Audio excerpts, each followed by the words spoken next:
Hola, vamos a hablar de los cuerpos geométricos. Los cuerpos geométricos son figuras que tienen 3 dimensiones. En este caso hay un contraste entre las figuras planas y los cuerpos geométricos. Como pueden ver en los cuerpos geométricos, estos tienen 3 dimensiones, es decir, tienen un largo, un ancho y un alto. Como tienen estas 3 dimensiones, en consecuencia van a tener un volumen, cosa que no tienen las figuras planas. Ahora, estos cuerpos geométricos se pueden dividir en dos grupos. Uno que son los poliedros y los otros que son los cuerpos redondos. Estos poliedros, ¿o qué significa esto de poliedro? Quiere decir una figura geométrica que tiene muchas caras. O el griego significa muchas caras. En este caso esas caras tienen que ser planas o se caracteriza porque son figuras o polígonos planos. Todas sus caras entonces están hechas de polígonos planos. En cambio, los cuerpos redondos deben tener al menos una cara curva, como se ve en la imagen. Los elementos fundamentales del poliedro son que tienen caras planas, en este caso polígonos planos, aristas y vértices. Y los elementos de los cuerpos redondos son el radio basal. Este radio basal corresponde al radio de la base, en este caso la base del cilindro, y tienen altura y en contraste la base. Continuamos con las clases de poliedros. Se clasifican en dos, en los poliedros regulares y en los irregulares. ¿En qué se diferencian estos dos? En que los poliedros regulares son figuras geométricas que están compuestas, cada lado de esta figura geométrica está compuesta por un polígono regular. ¿Qué quiere decir esto? Que cada cara de estos poliedros es igual, tienen la misma figura. Por ejemplo, en la primera se llama tetraedro. En este tetraedro, como se pueden dar cuenta, está formado por triángulos, pero esos triángulos son equiláteros. Todos los triángulos son equiláteros y en todas las caras de este poliedro hay triángulos. En cambio, en los poliedros irregulares, no todas las caras son polígonos regulares, es decir, que no todas las caras son iguales. Tenemos también el cubo, el famoso cubo Rubik. Como se pueden dar cuenta, todas sus caras son la misma figura, que en este caso es un cuadrado, un rectángulo. Tenemos el octaedro, que está compuesto por que también son triángulos, también son equiláteros. Y en este caso, este tiene 8 caras, está compuesto por 8 caras. El que sigue se llama icosaedro. En este caso está compuesto por triángulos, también equiláteros. Y estos triángulos tiene 20 caras. Está compuesto por estas 20 caras, esta figura, el icosaedro. Y el último que tenemos ahí se llama dodecaedro.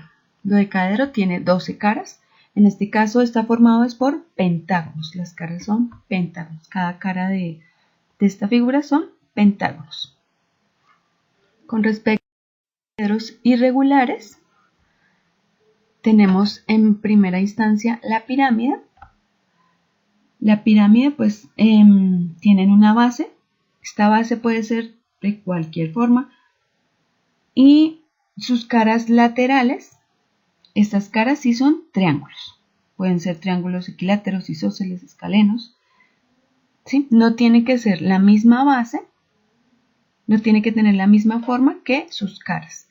Las partes principales son las aristas, que en este caso es esta línea que une los lados. Esta línea. Esas son las aristas. Los vértices son como las puntas. La altura la podemos ver acá. La apotema y los vértices.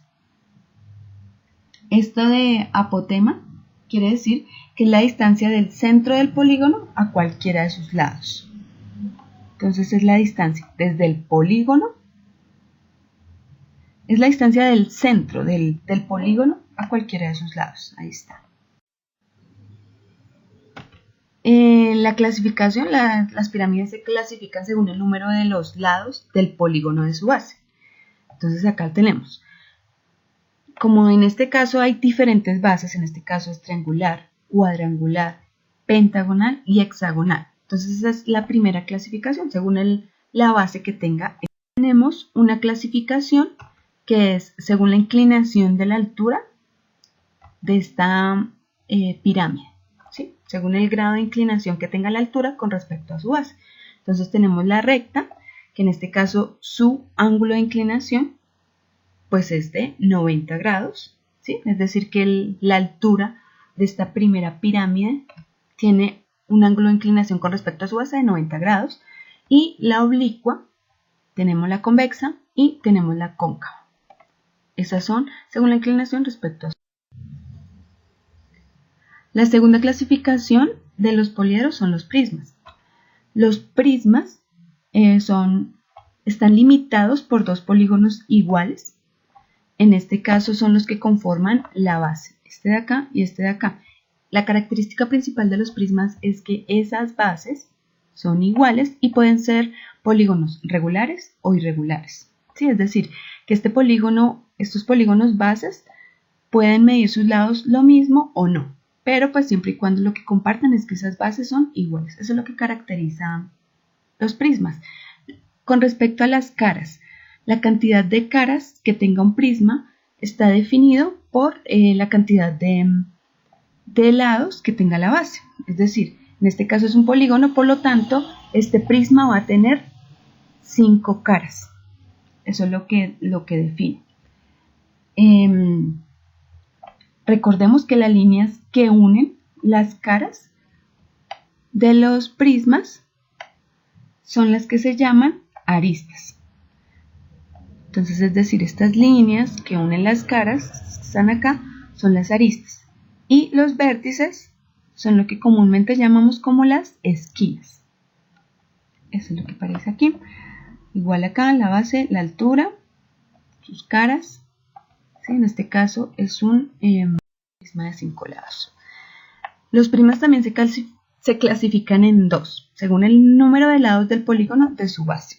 Entonces tengan en cuenta que para que se defina prisma es porque sus bases están conformadas por el mismo polígono. En este caso triangular, triangular, acá un rectángulo, rectángulo, pentágono, pentágono. Entonces esa es una clasificación, la primera, según el número de lados del polígono de su base. Triangular, cuadrangular, pentagonal. Y la siguiente es según la inclinación de su altura respecto a su base, similar al de las pirámides, ¿no? Entonces tenemos el prisma recto, el oblicuo, convexo y el cóncavo. Por último vamos a hablar de los sólidos en revolución, que es como la otra clasificación de los cuerpos geométricos. Teníamos los poliedros, las que ya vimos, y estos son los cuerpos redondos. Estos cuerpos redondos son llamados sólidos en revolución, y estos cuerpos se obtienen al realizar como una transformación geométrica que vamos a llamar rotación. Es decir, vamos a tomar una figura, en este caso como base, y la vamos a rotar. El resultado de esta rotación nos da las diferentes figuras que tenemos acá. En este caso, cuando rotamos un triángulo, lo que nos da como resultado es un cono.